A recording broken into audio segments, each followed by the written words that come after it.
ഉത്തരാധുനിക കവിതയെക്കുറിച്ച് കുറച്ച് കാര്യങ്ങൾ നമുക്കിന്ന് പഠിക്കാം. ഉത്തരാധുനികത ഒരു സാഹിത്യ പ്രസ്ഥാനമല്ല, ഒരു പ്രവണതയാണ്. നാം ജീവിക്കുന്ന കാലഘട്ടത്തിൻ്റെ അവസ്ഥയാണ് പോസ്റ്റ് മോഡേണിറ്റി അഥവാ ഉത്തരാധുനികത. ഈ അവസ്ഥ സൃഷ്ടിച്ച പദ്ധതികളും പ്രവണതകളുമാണ് പോസ്റ്റ് മോഡേണിസം കൊണ്ട് അർത്ഥമാക്കുന്നത്. ടോയിൻബി, ചാൾസ് ഓൾസൺ എന്നിവരാണ് ഉത്തരാധുനികത എന്ന സംജ്ഞ ആദ്യമായി ഉപയോഗിച്ചത്. Irving Howe, Fredric Jameson, Umberto Eco തുടങ്ങിയ ചിന്തകർ ഉത്തരാധുനിക പ്രവണതയുടെ സൈദ്ധാന്തികരും വക്താക്കളുമാണ്. സ്ത്രീവാദ വിചാരധാരകൾ, കറുത്തവരുടെ സൗന്ദര്യശാസ്ത്ര വീക്ഷണം, നവമാർക്സിസം, പത്രമാധ്യമങ്ങളിലൂടെ കലാ സാംസ്കാരിക രംഗങ്ങളിൽ യാഥാർത്ഥ്യമായി തീരുന്ന ആഗോളവൽക്കരണം, സാമ്പത്തിക മേൽക്കോയ്മ, വർഗീയത, വംശീയത തുടങ്ങിയ സാമൂഹ്യ സാംസ്കാരിക സമസ്യകൾ ഉൾക്കൊള്ളുന്ന ഉത്തരാധുനികത ആണ് നമ്മളിന്ന് നോക്കുന്നത്. ഈ പശ്ചാത്തലത്തിൽ രൂപം കൊള്ളുന്ന സർഗാത്മക രചനകളാണ് ഉത്തരാധുനിക സാഹിത്യത്തിൽ ഉൾപ്പെടുന്നത്.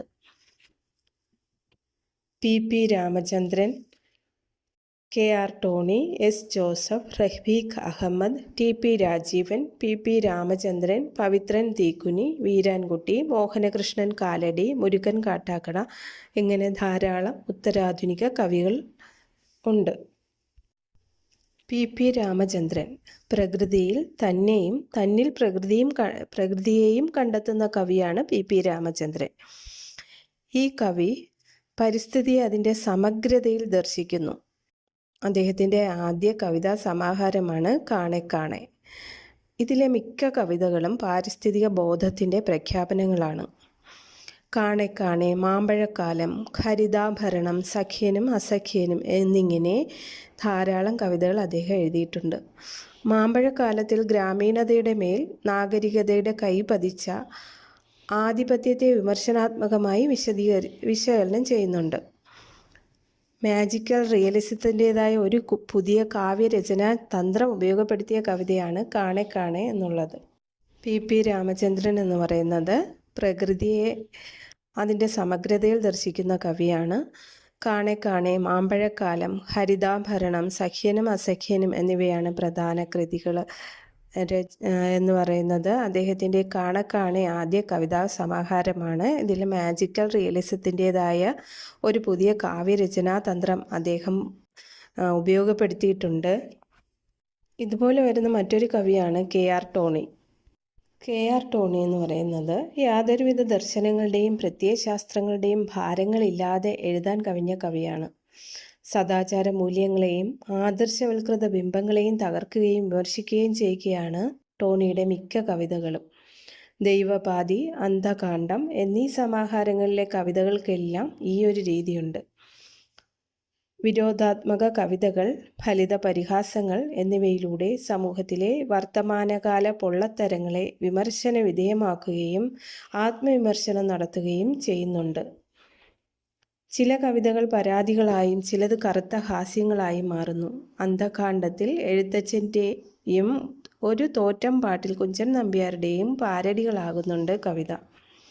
അപ്പോൾ കെ.ആർ. ടോണിയുടെ പ്രധാനപ്പെട്ട കൃതികളെന്ന് പറയുന്നത് അതെല്ലാം തന്നെ പഴയ കാലത്തെ ഫ്യൂഡൽ വ്യവസ്ഥകളെയും കപട സദാചാര മൂല്യങ്ങളെയും ഒക്കെ തള്ളിക്കളഞ്ഞുകൊണ്ടുള്ളതാണ്.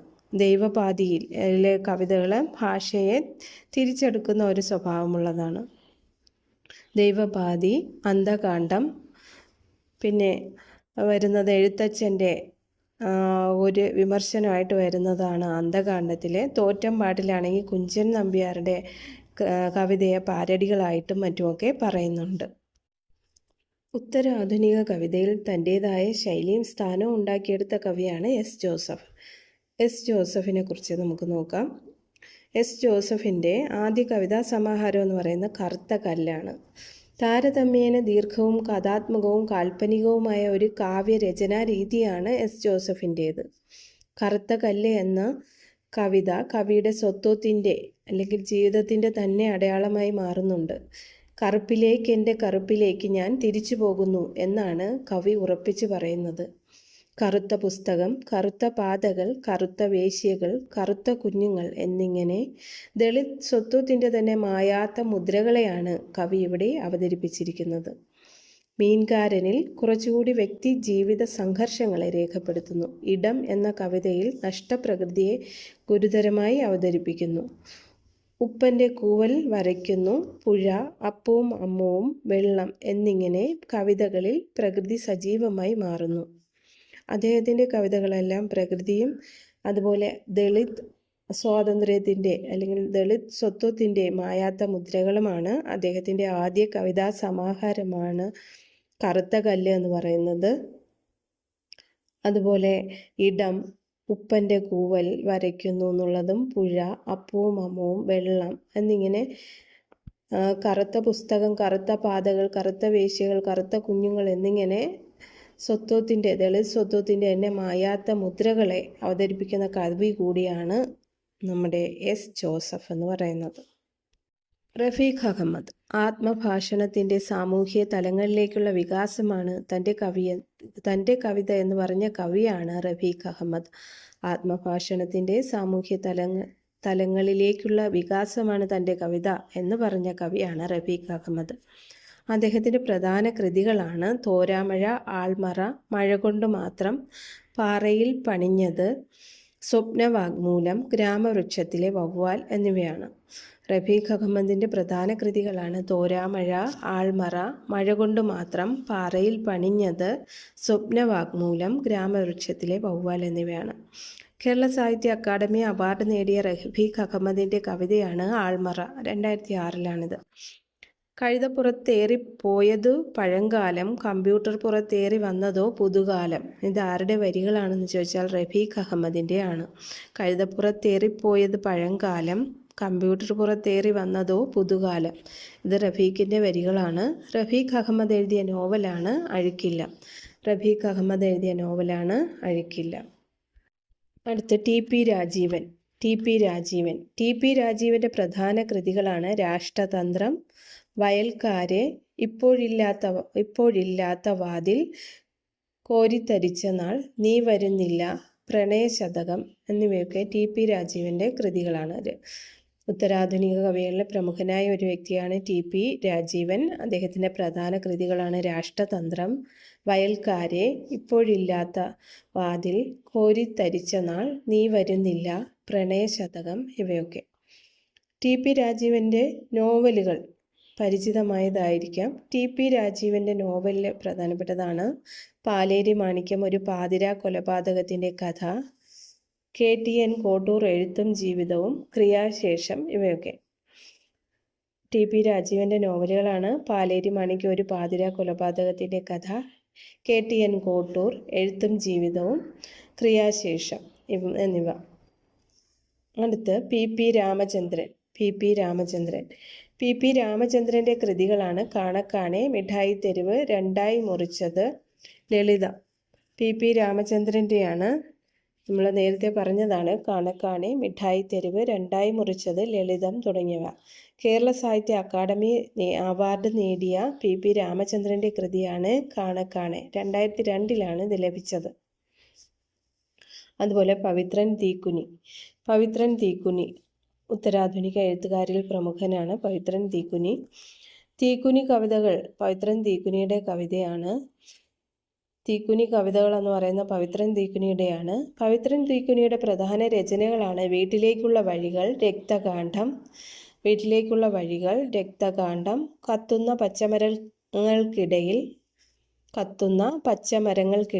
നമ്മൾക്കിടയിൽ, കുരുതിക്ക് മുമ്പ്, തീമരത്തണൽ എന്നിവ പവിത്രൻ തീക്കുനിയുടെ പ്രധാന രചനകളാണ്. പൂവിലോ ഇലയിലോ തണ്ടിലോ ആയിരുന്നില്ല നിന്നെ ഞാൻ ചേർത്തു വച്ചത്, അടിവേരിലായിരുന്നുവെന്ന് നീ അറിയാതെ പോയല്ലോ. ആരുടെ വരികളാണ്? പവിത്രൻ തീക്കുനിയുടെ വരികളാണ്. പൂവിലോ ഇലയിലോ തണ്ടിലോ ആയിരുന്നില്ല നിന്നെ ഞാൻ ചേർത്തു വച്ചത്, അടിവേരിൻ്റെയും അടിയിലായിരുന്നുവെന്ന് നീ അറിയാതെ പോയല്ലോ. ആരുടെ വരികളെന്ന് ചോദിച്ചാൽ പവിത്രൻ തീക്കുനിയുടെയാണ്. അവസാനമായി നാം കണ്ട നിമിഷത്തേക്കാൾ ആഴമുള്ള ഒരു കടലും പിറന്നിട്ടില്ല. ആരുടെ വരികളാണ്? പവിത്രൻ തീക്കുനിയുടെ വരികളാണ്. അവസാനമായി നാം കണ്ട നിമിഷത്തേക്കാൾ ആഴമുള്ള ഒരു കടലും പിറന്നിട്ടില്ല. പവിത്രൻ തീക്കുനിയുടെ വരികളാണിത്. അടുത്തൊരു പ്രധാനപ്പെട്ട ഉത്തരാധുനിക എഴുത്തുകാരനാണ് വീരാൻകുട്ടി.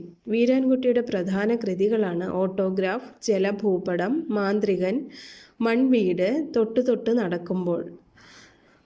വീരാൻകുട്ടിയുടെ പ്രധാന കൃതികളാണ് ഓട്ടോഗ്രാഫ്, ജലഭൂപടം, മാന്ത്രികൻ, മൺവീട്, തൊട്ടു തൊട്ട് നടക്കുമ്പോൾ തുടങ്ങിയവ. പ്രണയിക്കുമ്പോൾ നാം വെറുതെ പ്രണയിക്കുകയല്ല, ദൈവത്തിന് ഏറ്റവും പ്രിയപ്പെട്ട ചീത്ത കുട്ടികളാവുകയാണ്.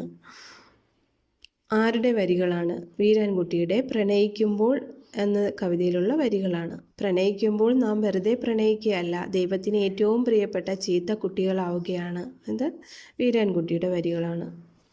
അതുപോലെ മറ്റൊരു പ്രധാനപ്പെട്ട ഉത്തരാധുനിക കവിയാണ് മോഹനകൃഷ്ണൻ കാലടി. അദ്ദേഹത്തിൻ്റെ പ്രധാനപ്പെട്ട കൃതികളാണ് ഭൂതക്കട്ട, മഴപ്പൊട്ടൻ, റെയിൻകോട്ട്, പാലൈസ്, മിനുക്കം തുടങ്ങിയവ. മോഹനകൃഷ്ണൻ കാലടിയുടെ ഭൂതക്കട്ട, മഴപ്പൊട്ടൻ, റെയിൻകോട്ട്, പാലൈസ്, മിനുക്കം തുടങ്ങിയവ പ്രധാന കൃതികളാണ്. പ്രകൃതിയെ ആവാഹിച്ചെടുത്ത് കുരുന്നു ജീവിതങ്ങളുമായി സല്ലപിക്കുന്ന വികാരഭാവമാണ് മോഹനകൃഷ്ണൻ കാലടിയുടെ കവിതകൾക്കുള്ളത്. ഇങ്ങനെ പറഞ്ഞത് ആരാണ്? എരുമേലി പരമേശ്വരൻ പിള്ളയാണ്. എരുമേലി പരമേശ്വരൻ പിള്ള പറഞ്ഞ അഭിപ്രായമാണിത്. പ്രകൃതിയെ ആവാഹിച്ചെടുത്ത് കുരുന്നു ജീവിതങ്ങളുമായി സല്ലപിക്കുന്ന വികാരഭാവമാണ് മോഹനകൃഷ്ണൻ കാലടിയുടെ കവിതകൾക്കുള്ളത് എന്ന് പറഞ്ഞത് എരുമേലി പരമേശ്വരൻ പിള്ളയാണ്. അതുപോലെ നമുക്ക് എല്ലാവർക്കും അറിയാവുന്ന ഒരു കവിയാണ് നമ്മുടെ മുരുകൻ കാട്ടാക്കട. അദ്ദേഹത്തിൻ്റെ പ്രധാനപ്പെട്ട വരികൾ എല്ലാവർക്കും തിമിരം, നമ്മൾക്കെല്ലാവർക്കും തിമിരം. ആരുടെയാണ്? മുരുകൻ കാട്ടാക്കടയുടെ കണ്ണട എന്ന കവിതയിലെ വരികളാണ്. മുരുകൻ കാട്ടാക്കടയുടെ പ്രശസ്തമായ രചനയാണ് കണ്ണട. മുരുകൻ കാട്ടാക്കടയുടെ പ്രധാന കവിതകളാണ് രേണുക, ബാഗ്ദാദ്, നെല്ലിക്ക, കാത്തിരിപ്പ്, ഓണം, കളഞ്ഞുപോയ സുഹൃത്ത്, നീ അടുത്തുണ്ടായിരുന്ന കാലം, പറയുവാനാകാത്തൊരായിരം കഥനങ്ങൾ, ഉണരാത്ത പത്മതീർത്ഥങ്ങൾ തുടങ്ങി ധാരാളം കവിതകൾ മുരുകൻ കാട്ടാക്കട രചിച്ചിട്ടുണ്ട്. താങ്ക് യു കൂട്ടുകാരെ.